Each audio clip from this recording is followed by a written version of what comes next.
মিথ্যা মামলা করে মামলা ঘটনাটা হয়তো সত্যি, কিন্তু অনেক ব্যক্তিকে সেই মামলায় আসামি করে আপনার এক ধরনের মামলা বাণিজ্য করা। তো সেটাকে লোকগুলা যারা এখানে আসামি হন ওনারা 2-3 বছর যাবত একটা আশঙ্কার মধ্যে থাকেন যে কখন ওনাদেরকে গ্রেফতার করা হবে বা ওনাদের ক্ষেত্রে গ্রেফতার বাণিজ্যটা হয় কিনা। সেটা থেকে পরিত্রাণ পাওয়ার জন্য আমরা একটা নতুন বিধান করেছি। সিআরপিসিতে 173A নতুন বিধান যুক্ত করা হয়েছে। এই নতুন বিধানে বলা হয়েছে পুলিশ কমিশনার, এসপি বা এসপি পদমর্যাদার কোন জেলার এসপি পদমর্যাদার কোন পুলিশ কর্মকর্তা উনার নিয়ন্ত্রণাধীন বা এখতিয়ারাধীন কোন বিষয়ে বা কোন মামলার বিষয়ে উনার যদি মনে হয় যে এটা করা যৌক্তিক, তাহলে উনি ইনভেস্টিগেশন যে অফিসার আছে সেই ইনভেস্টিগেশন অফিসারকে বলতে পারে যে তোমার মামলার তদন্তের ব্যাপারে একটা প্রিলিমিনারি প্রাথমিক রিপোর্ট দাও। তদন্ত করে এখন পর্যন্ত কি তথ্য পেয়েছো একটা প্রাথমিক রিপোর্ট দাও। সেই প্রাথমিক রিপোর্টটা যখন ইনভেস্টিগেশন অফিসার প্রিপেয়ার করবে, করার পর আমাদের যে এসপি সাহেব আছেন বা পুলিশ কমিশনার আছেন তারা ইনভেস্টিগেশন অফিসারকে বলবে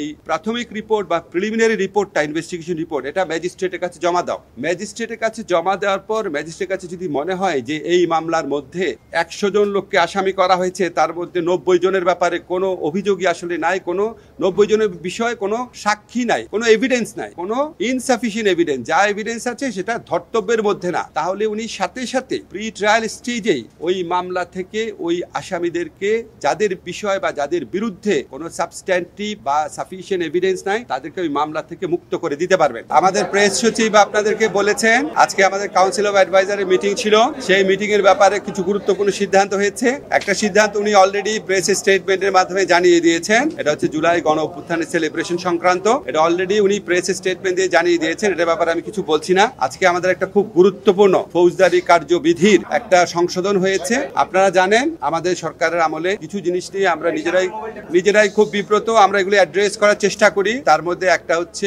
ভুয়া এবং মিথ্যা মামলা করা, আরটা হচ্ছে মিথ্যা মামলা করে মামলা ঘটনাটা হয়তো সত্যি, কিন্তু অনেক ব্যক্তিকে সেই মামলায় আসামি করে আপনার এক ধরনের মামলা বাণিজ্য করা। তো সেটার থেকে পরিত্রাণ পাওয়ার জন্য আমরা বহুবার চিন্তা করেছি, বহু কিছু চিন্তা করেছি। আমরা বাংলাদেশে যারা বড় বড় ক্রিমিনাল লয়ার এক্সপার্ট আছেন তাদের সবার সাথে কথা বলেছি, অনেক কনসালটেশন মিটিং করে, স্বরাষ্ট্র মন্ত্রণালয়ের সাথে কনসালটেশন মিটিং করে আমরা একটা চেঞ্জ এনেছি। সিআরপিসির খুবই গুরুত্বপূর্ণ চেঞ্জ। আমি সোজা করে বুঝায় বলি, এই চেঞ্জে বলা হয়েছে আপনারা জানেন একটা মামলা যখন হয় হত্যা মামলা, এটা ইনভেস্টিগেশনে 2 বছর 3 বছর 4 বছর লাগে এবং এটার মধ্যে শত শত লোককে আসামি করা হয় এবং এখানে কিছু কিছু ক্ষেত্রে আপনার এক ধরনের মামলা বাণিজ্য থাকে। এই লোকগুলা যারা এখানে আসামি হন ওনারা 2-3 বছর যাবত একটা আশঙ্কার মধ্যে থাকেন যে কখন ওনাদেরকে গ্রেফতার করা হবে বা ওনাদের ক্ষেত্রে গ্রেফতার বাণিজ্যটা হয় কিনা। সেটা থেকে পরিত্রাণ পাওয়ার জন্য আমরা একটা নতুন বিধান করেছি। সিআরপিসিতে 173A নতুন বিধান যুক্ত করা হয়েছে। এই নতুন বিধানে বলা হয়েছে পুলিশ কমিশনার, এসপি বা এসপি পদমর্যাদার কোন জেলার এসপি পদমর্যাদার কোন পুলিশ কর্মকর্তা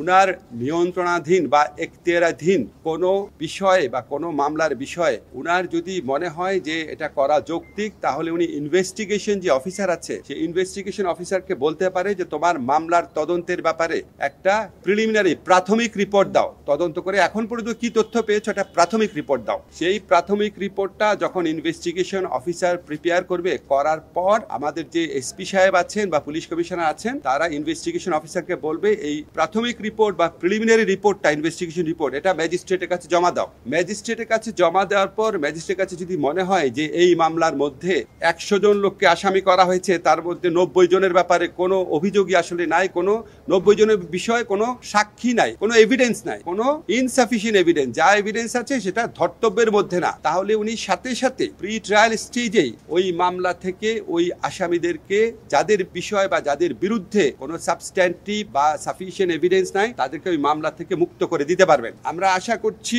এইটা যখন কার্যকর হবে, আশা করছি আমাদের পুলিশ প্রশাসন এবং আদালত প্রশাসন ওনারা একসাথে কাজ করে যেই সমস্ত মামলায় আপনার গ্রেফতার বাণিজ্য বা মামলা বাণিজ্য হচ্ছে, অসংখ্য লোককে আসামি করা হচ্ছে এবং যাদের বিরুদ্ধে প্রিলিমিনারি রিপোর্টে পুলিশের প্রাথমিক রিপোর্টে কোনো রকম এভিডেন্স পাওয়া যাবে না, তাদেরকে আদালত প্রাথমিক স্টেজে প্রি ট্রায়াল স্টেজে বিচার শুরু করার আগে ডিসচার্জ করে দিতে পারবেন। ডিসচার্জ করে দিলে ভুয়া মামলা বা মামলা বাণিজ্য থেকে অনেক লোক আশা করে রেহাই পাবেন। এবং এইটা মানে এটা না যে তদন্ত থেমে থাকে, তদন্ত থেকে যাদের বিরুদ্ধে কোনো রকম সাবস্ট্যান্টিভ এভিডেন্স নাই তাদেরকে মুক্ত করে দিবেন, ডিসচার্জ করে দিবেন, বাকিদের বিষয়ে তদন্ত চলতে থাকবে। আবার তদন্ত চলাকালে পুলিশ যদি তদন্ত শেষ হওয়ার স্টেজে যদি দেখে, পূর্ণাঙ্গ তদন্ত রিপোর্ট যখন জমা দেবে, পুলিশ যদি দেখে যে না, যাদেরকে ডিসচার্জ করা হয়েছিল তাদের কারো কারো বিরুদ্ধে আসলেই পরবর্তীকালে সাবস্ট্যান্টিভ সাফিসিয়েন্ট এভিডেন্স পাওয়া যাচ্ছে, তখন পুলিশ যে রিপোর্টটা আদালতে জমা দিবে, ইচ্ছা করলে ওনারা ওই ব্যক্তিদের নাম, যাদের ব্যাপারে পরবর্তীকালে যথেষ্ট অভিযোগ পেয়েছেন, তাদের নাম আবার ইনক্লুড করতে পারবেন। এই হচ্ছে আমাদের সংশোধনীটার বিষয়। এটার মূল লক্ষ্য হচ্ছে ভুয়া মামলা এবং হয়রানিমূলক মামলা থেকে শিকার হচ্ছেন যারা, তাদেরকে একটা প্রি ট্রায়াল স্টেজে, বিচারপূর্ব স্টেজেই একটা রেহাই দেওয়ার বা অব্যাহতি দেওয়ার চেষ্টা করা।